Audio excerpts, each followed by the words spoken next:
Ya, selamat pagi Pak. Dari awal sampai sekarang, apakah hanya menggunakan analisis saham rumus atau rasio yang digunakan di video value investing, atau masih banyak lagi rahasia? Dan perbedaan analisa perbankan syariah dan non syariah itu apa ya Pak? Terima kasih. Salah satu aja Pak Tai. Oh, Mau ya Pak. yang mana?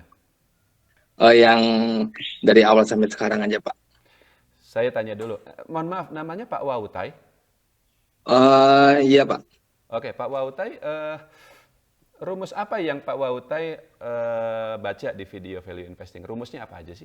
Rumusnya PER, PBP, DER, terus ROE. iya betul Pak. Hanya empat Yang itu. saya, Hanya empat itu aja loh, nggak susah loh sebenarnya ya. iya Pak. Nah, jadi begini Pak Wautai, saya jawab ya. Baik.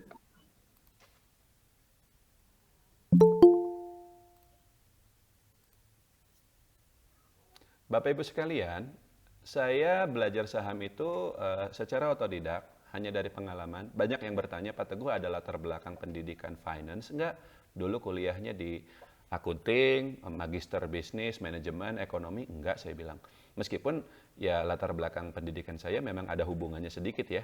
Saya dulu kuliahnya itu di statistika. Statistika itu kan ngurus angka, tabel, chart, segala macam. Jadi cocok lah kalau di pasar modal. Baca laporan keuangan, angka-angka itu udah biasa gitu. Sejak zaman saya masih kuliah. Tapi terkait pasar modalnya itu sendiri, value investing khususnya, itu saya nggak ngambil pendidikan secara khusus. Saya pernah waktu itu ikut ikut ini ya seminar yang kayak kelas berkelanjutan seperti itu untuk ngambil sertifikat WMI, Wakil Manajer Investasi, ya. Tapi terlalu jelimet menurut saya dan tidak praktik, tidak praktikabel apa sih? Tidak sepenuhnya bisa diterapkan di praktek dalam berinvestasi itu sendiri gitu ya. Jadi kayak discounted cash flow, WACC, segala macam rumus-rumus yang aneh-aneh itu saya nggak pakai gitu, nggak ngerti dan nggak terlalu bermanfaat juga. Jadi yang kita pakai memang hanya yang tadi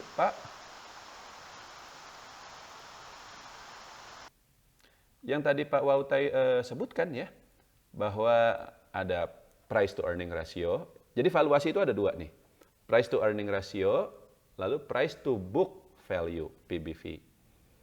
Ada satu lagi sebenarnya, dividend yield, tapi hanya tiga itu aja. Itu valuasi. Kalau untuk kualitas fundamental perusahaannya itu sendiri, yang paling utama, yang paling penting, cuma satu Pak, ROE, Return on Equity. It's very simple. Artinya apa? Perusahaannya harus untung, untungnya harus besar. Jadi, kita baca laporan keuangan, perusahaannya rugi. Ya udah selesai, jangan dianalisa lebih lanjut lagi gitu. Ngapain kita beli perusahaan rugi kan gitu. Ya.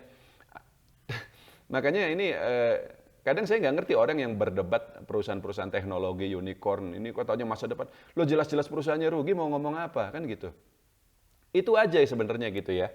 Nah, baru lalu ada debt to equity ratio, current ratio, apa namanya asset turnover segala macam. Tapi yang paling penting sebenarnya hanya ROE saja.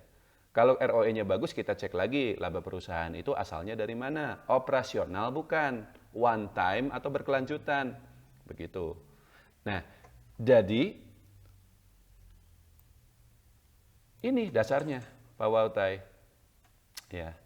Rumus-rumusnya gampang, betul. Anda nonton videonya sekali, dua kali, langsung hafal semuanya harusnya. Yang susah apanya? Prakteknya. Anda tahu nih saham A ya, pernya rendah 5 kali, PBV-nya 0,5, ROE-nya bagus.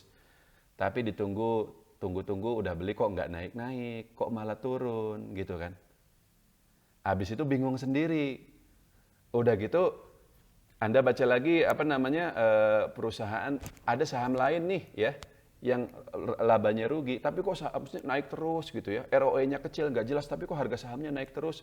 Katanya ini digoreng sama bandar segala macam. Kita jadi ragu-ragu dan seterusnya. Begitu. Yang ingin saya katakan adalah begini. Saham bagus, murah, kita beli saat ini bukan berarti besok langsung naik. Enggak. Kadang turun dulu. Kadang naiknya bisa 6 bulan dari sekarang.